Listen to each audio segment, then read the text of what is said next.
Giuseppe Leto, giovane tenore di Cammarata, rappresenterà l'Italia partecipando al famoso Music Contest che andrà in onda a fine settembre su TV2 Group, la più importante rete televisiva nazionale dell'Ungheria.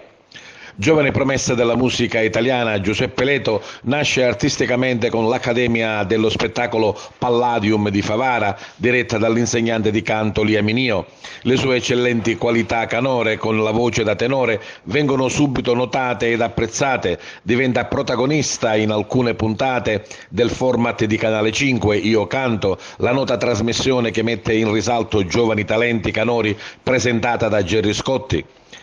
Canta O Sole Mio e riscuote un successo di pubblico e di critica che va oltre ogni più rosea aspettativa.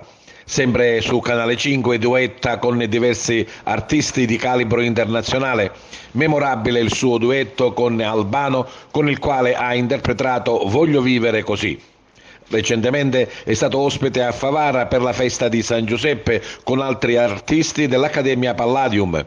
Il Music Contest, dove Giuseppe Leto parteciperà, è un misto tra Italia's Got Talent, The Voice e Tale e Quale, e il giovane talento siciliano sarà il primo che rappresenterà ufficialmente l'Italia.